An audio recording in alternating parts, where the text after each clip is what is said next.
Un exemple tout simple, celui de la politique.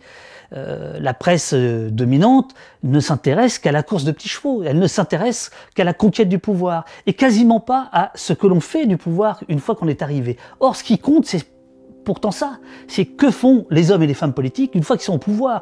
Grosso modo, l'enjeu, c'est celui de la démocratie.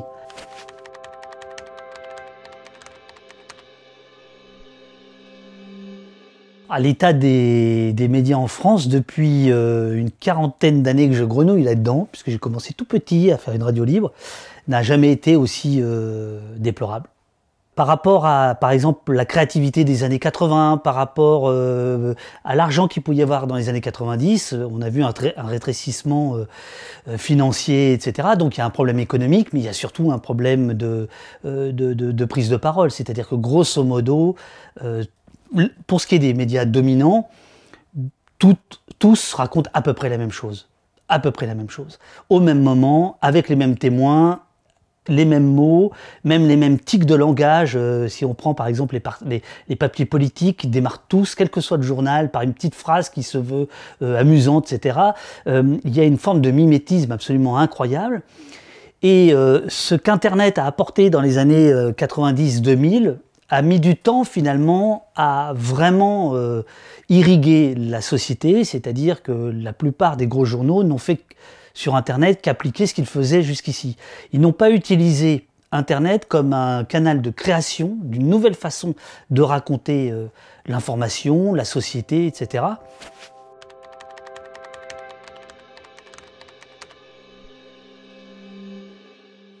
Ah, la médiocrité des journalistes, la médiocrité des rédactions, la médiocrité des programmateurs, la médiocrité des inviteurs et des invités, c'est-à-dire cette idée qu'il suffit d'avoir le sens de la répartie, de la réplique, d'être le bon client pour avoir la parole.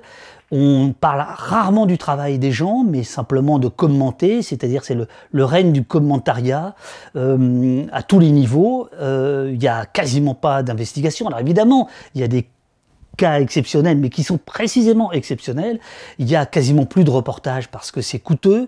Et donc l'essence même du métier est assez... Et cisaillé. Les médias de masse, grosso modo, leur opinion, leur idéologie, c'est à peu près la même, c'est-à-dire libéral, très libéral, à droite, très à droite, blanc, très blanc, hétérosexuel, très hétérosexuel. Enfin, je veux dire, c'est un moule qui n'était pas aussi criant. La presse a toujours eu mauvaise presse depuis le 19e siècle. C'est rigolo de lire la critique de la presse dès le 19e siècle. Il y a toujours eu un problème avec les journalistes et la presse, mais là, le vrai problème auquel on fait face, c'est l'uniformité.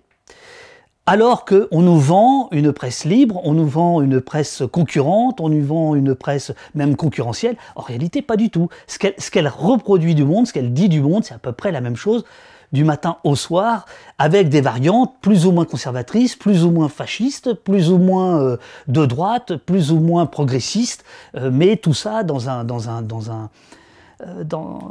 sans esprit critique finalement.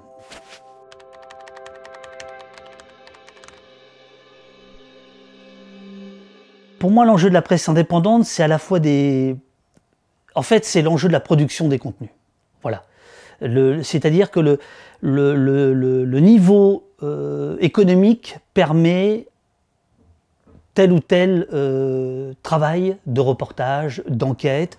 L'enquête coûte cher parce qu'elle est longue, parce qu'elle coûte juridiquement. On voit bien avec les procès Bayon, etc. Évidemment, un petit journal, si on prend Reflet par exemple, qui est attaqué, pour lui, c'est l'accident industriel majeur. Là où une autre rédaction, beaucoup plus financée, pourrait faire plus d'investigations et supporter des attaques juridiques. Donc pour moi, l'enjeu de la presse indépendante, c'est avant tout l'enjeu de l'indépendance économique de l'information.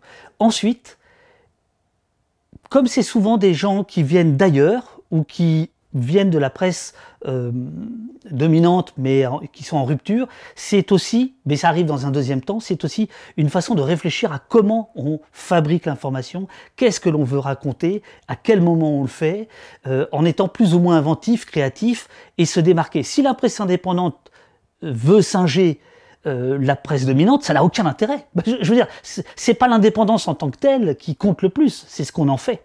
Par exemple, pour un exemple tout simple, celui de la politique, la presse dominante ne s'intéresse qu'à la course de petits chevaux, elle ne s'intéresse qu'à la conquête du pouvoir, et quasiment pas à ce que l'on fait du pouvoir une fois qu'on est arrivé. Or, ce qui compte, c'est pourtant ça, c'est que font les hommes et les femmes politiques une fois qu'ils sont au pouvoir. Grosso modo, l'enjeu, c'est celui de la démocratie. Je veux dire, on meurt en rétrécissant à ce point le débat public à ce genre de choses, le débat public s'éteint de lui-même.